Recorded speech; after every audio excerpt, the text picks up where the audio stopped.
Hi everyone! Today we're not just making tacos, we're unraveling a story. You see, tacos are more than just tasty. They're history, culture, and a little bit of rebellion all wrapped up in a tortilla.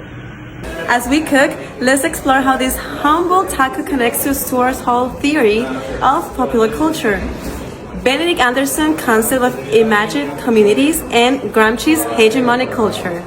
Let's start with the tortillas, specifically corn tortillas.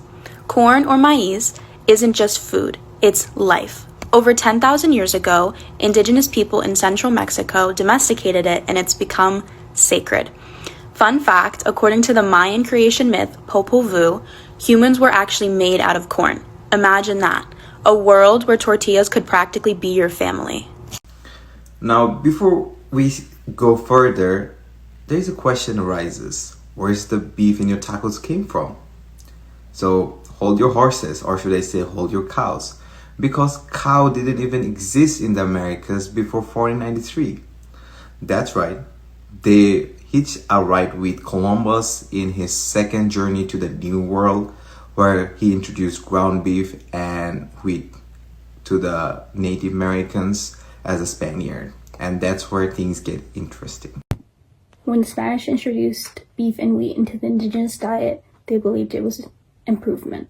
This is where Antonio Gramsci's theory of cultural hegemony comes in, because the Spanish were trying to push their food and traditions onto indigenous peoples, and they viewed their food as superior to indigenous staples such as corn, chili, and beans. But guess what? Indigenous and mestizos communities didn't have it, so instead of rejecting these new ingredients, they got super creative. They mixed Spanish elements like beef with their own staples, like corn tortillas and spicy salsas, and well, this is how tacos as we know them today were born. Now, let's bring in Stuart Hall's theory of popular culture. Hall said that culture isn't some fixed thing handed down to us. It's a constant negotiation. Think of tacos as a culinary conversation. Indigenous people adopted Spanish influences, adding their own twist and making something entirely new. Tacos became a symbol of resilience and identity. And there's the kicker. What started as a resistance turned into a cultural phenomenon. Today, tacos are a global favorite, but their roots are deeply tied to Mexican identity and the history of cultural exchange.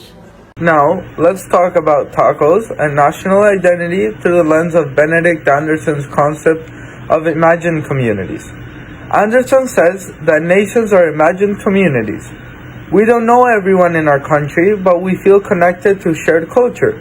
And food, like tacos, is a big part of that connection. Tacos and food in general create a shared experience, essentially a bond over flavors and traditions that represent the Mexican culture. They also represent regional identities. For example, in northern Mexico, beef is a dominant filling, leading to dishes such as carne asada tacos, and fish tacos are more prominent in coastal areas. So every taco tells a story, not just of where it came from, but of the people who made it. Whether it's corn tortilla symbolizing Asian traditions or beef showcasing cultural exchange, tacos bring us together as an image community. Tacos are history, they are resistance, and of course they are identity wrapped up in a tortilla.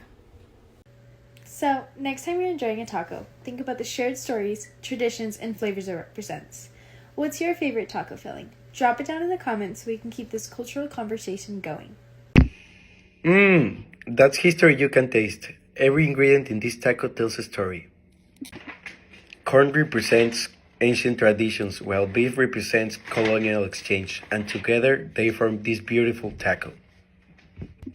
So, the next time you took a bite of a taco, remember you're eating more than a taco.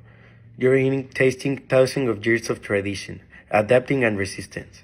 Whether it's fish tacos, carne asada tacos, or veggie-packed creations, tacos are proof of that culture evolves. And sometimes it tastes amazing. So what's your favorite taco filling? Drop it in the comment section and let's keep this constant conversation going. Don't forget to like, subscribe, and share this video with your fellow taco lovers. See you in the next time for more food, fun, and fascinating stories.